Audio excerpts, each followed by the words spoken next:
Olá, como vai? Meu nome é Ronaldo Formiga. Meu trabalho trata do tema transexualidades e interseccionalidade, né?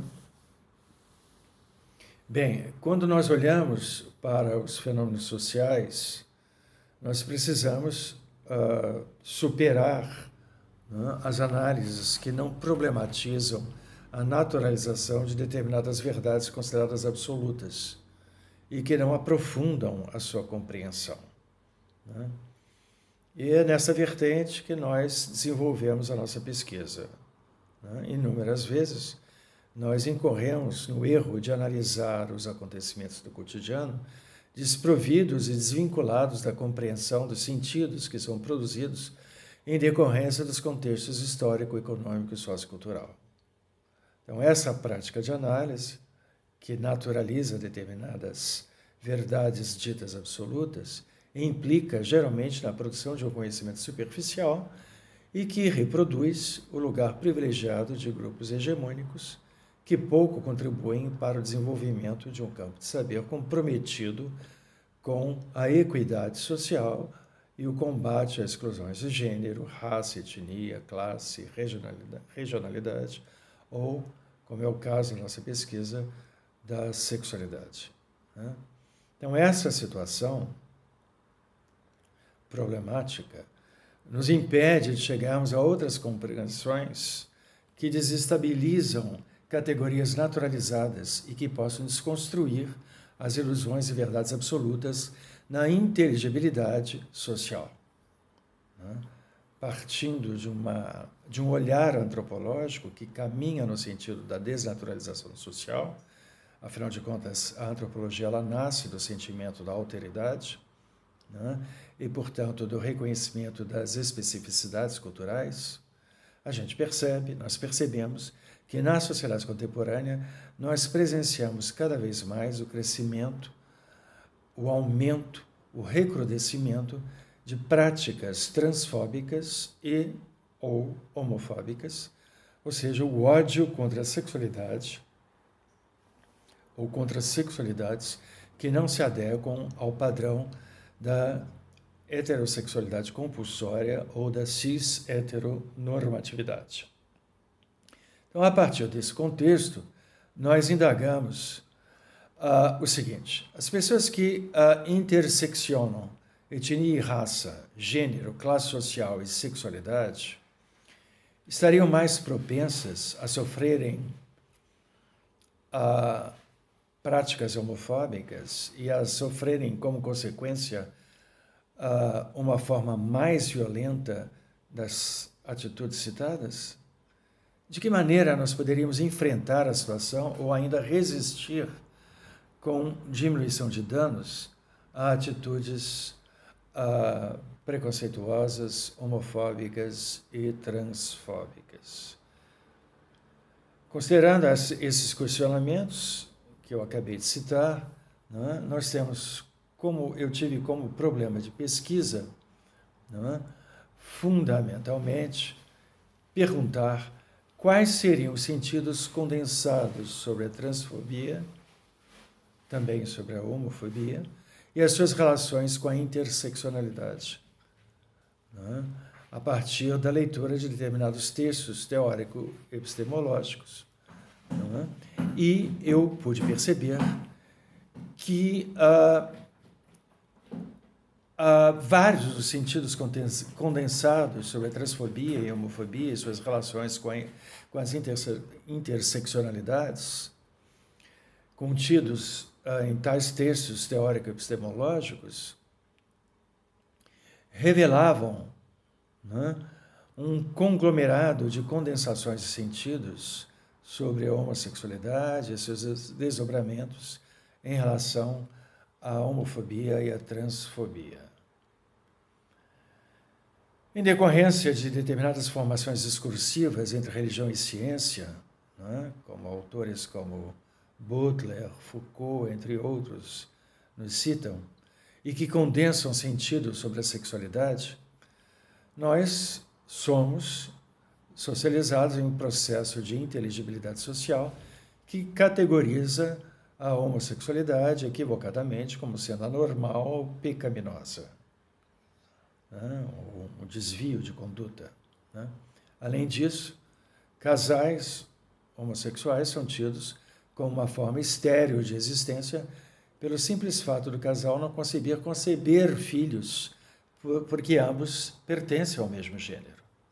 Então, esta forma de vivenciar a sexualidade, para essa concepção, é um dos maiores pecados contra uma suposta ontologia que essencializa a natureza humana, né? Como nos diz Butler e Foucault, né? Alguns teóricos, podemos perceber na nossa pesquisa bibliográfica, afirmam que antes da época moderna, na civilização grega e romana, era natural que homens tivessem relação sexual com outros homens. Mas esta relação era demarcada pela virilidade por aquele que assumia o papel ativo durante o intercurso sexual. A passividade ou atividade durante a relação sexual determinaria o acesso ao poder e qual posição social o indivíduo poderia assumir. O sistema judaico-cristão, por sua vez, instituiu uma nova dicotomia centrada na heterossexualidade versus a homossexualidade, que servirá cada vez mais de base para a dominação masculina e para a instauração daquilo que nós conhecemos como sendo o patriarcado. Esse arcabouço relacional acaba embasando a vida social e subjetiva, determinando os sentidos de normalidade e anormalidade sobre os corpos generificados, as identidades e as práticas sexuais. Nesse sentido, nós podemos afirmar que os fundamentos judaico-cristãos privilegiam a heterossexualidade como a única forma normal, entre aspas, de vivenciar a sexualidade, ao mesmo tempo em que subalterniza quaisquer outras vivências sexuais. Autores afirmam que o cristianismo teria inaugurado no Oriente uma época de homofobia e, consequentemente, de transfobia, totalmente nova, que ainda não havia sido praticada por outra civilização. Através dos fundamentos judaico-cristãos que foram disseminados no Império Romano, foi determinado o extermínio de todos os homossexuais, principalmente aqueles que exerciam um posicionamento passivo na relação sexual, condenados, portanto, a queimar na fogueira. Essa decisão, ela se baseava na compreensão de que esses sujeitos seriam uma ameaça para aquela civilização por colocar em risco a sobrevivência da espécie humana. Nós encontramos em países como os Estados Unidos e a França, elementos que já utilizavam os fundamentos dos textos bíblicos, precisamente aqueles do livro do Levítico, que falavam sobre a condenação das práticas homossexuais e da absoluta rejeição da transexualidade, para embasar decisões como contra aquilo que foi definido por sodomia. Então, dessa maneira, na compreensão da homofobia e da transfobia na atualidade, nós percebemos como há uma condensação de sentidos em que as concepções judaico-cristãs engendram a suposta inteligibilidade social.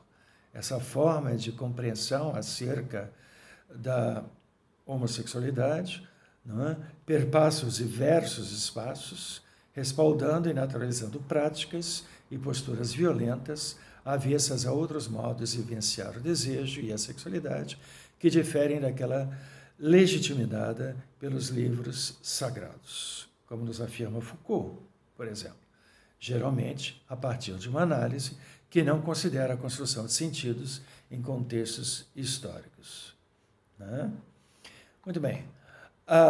Quando nós compreendemos, quando nós analisamos a transexualidade, nós observamos que a reivindicação transexual comporta uma dimensão social, porque a constituição do sujeito ela não pode ser separada do espaço sociocultural, onde ele deverá advir. Então, a nossa preocupação foi perceber, no momento original da construção identitária, aquilo que em psicanálise nós chamamos do estágio do espelho, se dá como sendo constitutiva da fonte das identificações secundárias.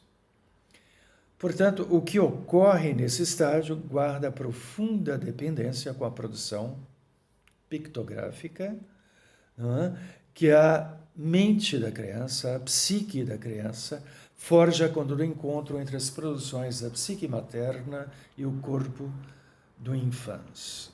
Esse estágio é igualmente tributário da representação do corpo pulsional, tal como descrito por Freud. Tá. Muito bem.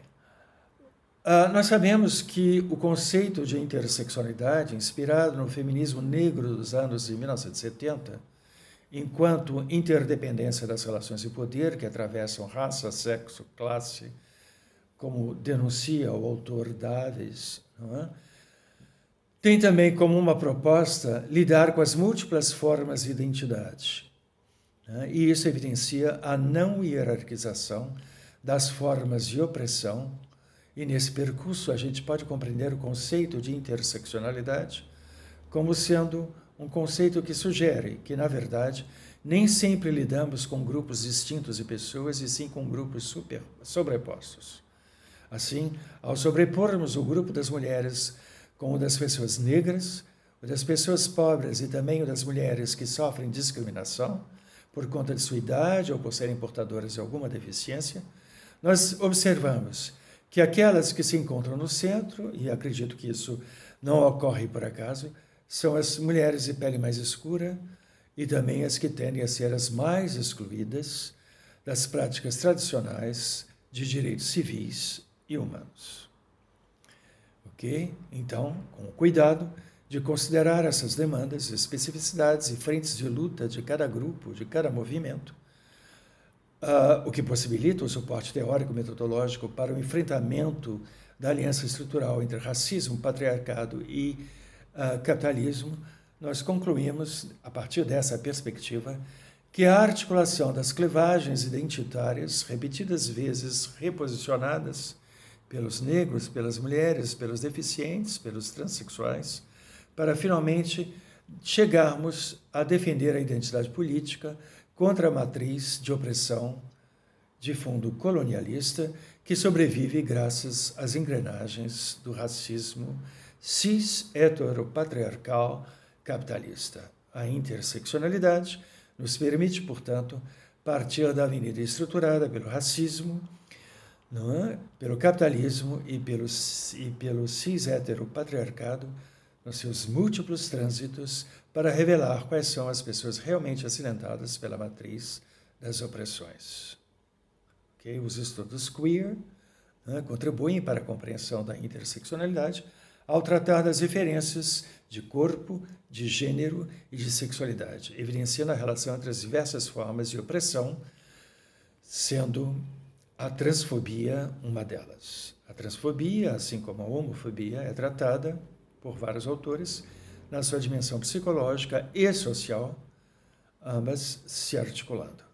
A transfobia ou a homofobia psicológica diz da aversão à pessoa do homossexual, do transexual, enquanto a homofobia e a transfobia social trata da rejeição à relação de desejo entre pessoas do mesmo gênero. Então, é esta a proposta da nossa pesquisa, ainda em andamento, e que visa, fundamentalmente, associar os conceitos de transexualidade e interseccionalidade a partir de uma pesquisa de caráter bibliográfico. Tá? É isto. Muito obrigado. Boa noite.